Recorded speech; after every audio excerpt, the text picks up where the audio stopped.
大家好，宠粉的仪态又来了。不知道从何时起，配音成为不少国产古装剧的标配。这些古装剧所用的配音演员，看来看去总是那么几个，无论换哪个频道，都是这些人的声音在谈恋爱。不少流浪演员出演了众多影视剧的男女主角，但很少有观众在剧中听到过他们真实的声音。很多观众觉得演员基本功本来就包括了声台形表，没办法给自己的角色配音，就是台词差、不敬业的表现。但是粉丝却不同意，一旦遇到被群嘲演技的角色时，配音不贴脸，剧组没条件现场收音，就成为了热议。那么今天咱们一起来看看，当演员离开配音以后，谁的原声台词最灾难？之前热播的《苍兰诀》属于暑期档里杀出的一匹黑马。特效、剧情、服装、剪辑、运镜都算用心。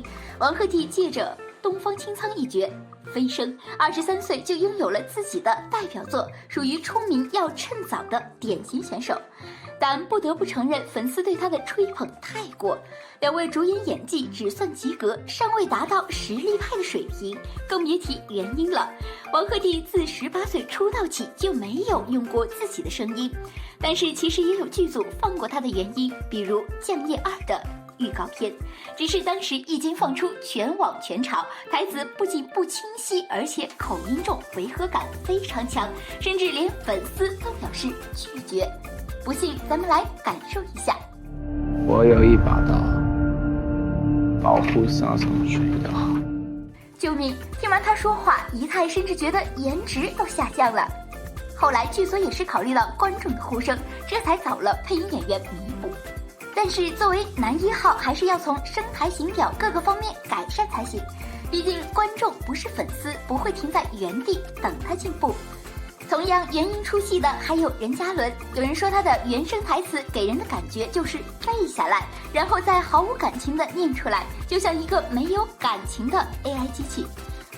具体是不是这样呢？让我们来一起感受一下。当时的请君一播出，六公主还专门发微博带话题，演员到底该不该用原声台词演戏？这一顿操作让国超情何以堪？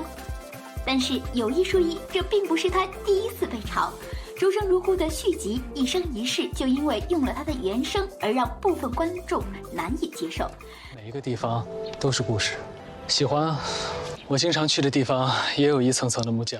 仔细一听脱离了配音的他，在台词的断句、呼吸上都远不及专业演员，气息不稳，还总有叹气的感觉，整个人有一种虚弱无力的样子，多少会影响观感。有一说一，在声台形表这一块，他做到了后2项，但是前2项还有待进步，封神还是得继续努力。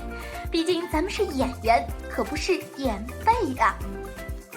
边疆常年为一些古装剧的男主配音，声音很酥，可是因为他配的古偶男主太多，观众常有看着不同的脸爱上一个人的声音的感觉。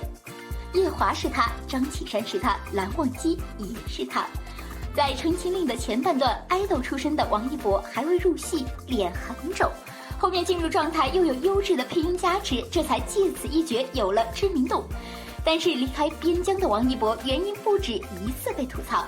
演《风起洛阳》时，他的嘴里好似含了块东西，台词模糊不清。我有这种全黑鱼，不可以生吃。高汤佐为化腐，此汤可以化你口中的气。这有人能听清楚他在说什么吗？对比同剧组同样用了原音的黄轩，差距明显。连山童只能和百里岩有关系，所以你煞费苦心的引我去百里家，就是希望一个字正腔圆有爆发力，一个有气无力。虽然粉丝赞敢用原声就是勇气可嘉，但是作为1线演员且拿着全剧最高的片酬，原音就是不行，该鞭策还是要鞭策。暑期档热剧《星汉灿烂》也是一部主角原音不行的剧，整部剧配角高光，但2位主演演技也算是可圈可点，但就是台词功底差点意思。吴磊较为僵硬，吐字倒是还算清楚，但是念填词像在念课文，一字一句的缺乏感情。这是我一人所行之路，同行之人。赵露思则是台词功底不行，说不清楚，不看字幕很难听明白在说什么。人家有了妹才会有配位。说是能撑到援军来，我们就能活下去。神仙姐姐刘亦菲在《梦华录》当中表演自然真实，但也有着不断放假、诡异断句、重音不咬、咬字模糊等低级错误的问题。在路边与男主交谈时是这样的，大家可以自己品一品。可是那日当我筹备茶坊的时候，当我拿起茶壶，还有必须要提及的东西，就是宋茜啦，她在造型上确实不错，身形挺拔，但在台词上还是有大舌头、加速、吐字不清的问题。你的意思是，南市慈安那位被杀，还有百里营之死等他们的命，连陈确。单听这一段台词，姨觉得他更适合做卧底，这完全就是自带加密效果，好吧？靠《延禧攻略》爆红的徐凯几乎没怎么用过元音，被怀疑用了元音的《烈火军校》其实是因为配音演员也叫徐凯。演员徐凯本人广东话、普通话有口音，出道几年还没有改过来，他不敢用元音，剧组也不敢启用。但是仔细想想，他不可能一辈子演偶像剧，当颜值巅峰期过去，可能很快被淘汰。很多粉丝和普通观众争辩配音只要贴脸就好了，没必要靠元音来证明演技。但是作为演员来说，声音就是演技的一部分，配音再厉害也模仿不出您那一刻最真实的表演。前段时间刚刚凉凉的李易峰，他的粉丝和配音演员姜广涛的粉丝之间，更是曾经因为进双城一句掀起过骂战。看过《进双城》的观众应该都知道，这部剧除了男主曾经的流量之外，从剧情、造型、剪辑都堪称史诗级别的拉垮。即使在腾讯一众 S+ 古偶烂片里，也是豆瓣评分最烂的一部。李易峰扮演的男主苏木自然也遭到了包括发胖、演技呆滞方面的吐槽，但是当时的粉丝显然不打算接受，认为这个角色最大的问题是配音不贴脸。换句话就是姜广涛的配音没感情，关我李易峰的演技什么事儿？本来其实相比演员粉丝的战斗力，配音演员只能默默背了这个锅。可惜的是，配音演员这些年其实也在逐渐的偶像化，人家姜广涛的粉丝也不少，必然咽不下这口气。于是双方轰轰烈烈的撕了几波。比较巧合的是，在李易峰凉凉之前，姜广涛也因为商业纠纷进了耗子。咱就是说，这两位还真是如影随形。难道李易峰在局子里也需要配音吗？除了古偶以外，新生代演员无法自己完成配音，导致舆论的事情也屡见不鲜。虽然悬疑剧《重生之门》的收视表现和口碑都不错，但王俊凯的演技却被疯狂的吐槽。剧中一众老戏骨给他做陪衬，虽然众星捧月，但也高处不胜寒。毕竟老戏骨们肯定不愿意用配音糟蹋自己的名声，可王俊凯的台词又达不到剧方需要的质量。于是就出现了主演就王俊凯一人用配音的尴尬局面。本来粉丝还可以甩锅片场环境收不了音，结果老戏骨们一个个不配合，其他人都是原声台词，只有他一个配音，就显得很是突兀，所以被吐槽业务能力不足。都说越是缺啥，越是爱营销啥。粉丝们为了堵住观众们对他台词的质疑，又精挑细选了爆发系的原声台词，送上了热搜。然而这此地无银300两的操作，也并没有让多少人对他改观，只能说是未来还是要继续加强自己的台词功底才行。还有在国内外演技评奖最夺目的一条，就是非原音不入选。这也是为什么甄嬛演得那么好，孙俪却颗粒无收的原因。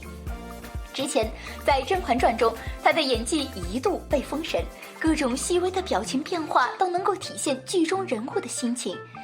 但当听到原声的那一刻，仪态还是有被惊讶到。一起来听一下原声和配音的对比吧。没有你，何来今日的甄嬛？没有你，何来今日的甄嬛？好家伙，离了配音以后的娘娘，这气势瞬间就弱了，一开口就是纯纯的小丫鬟即视感，根本不像是能活到结尾的人。反观咱们霸气侧漏的华妃娘娘，剧中的声音就是她自己的原因，即使在现场台词也是依旧稳的一批。但妃就是妃，贵妃就是贵妃，只差一字就得落地。这实力真是杠杠的。还有先天公鸭嗓的周迅，虽然音色非常差，但他的台词说的极为有感染力，有节奏，有轻重缓急，且有故事感。风声里的一大段独白，甚至可以当广播剧来听。只因民族已到存亡之际，我辈只能奋不顾身，挽救于万一。画皮里他的台词还一度被社交平台的达人模仿，但是从未被超越过。有过人的体温吗？有过心跳吗？闻过花香吗？看得出天空的颜色吗？你流过眼泪？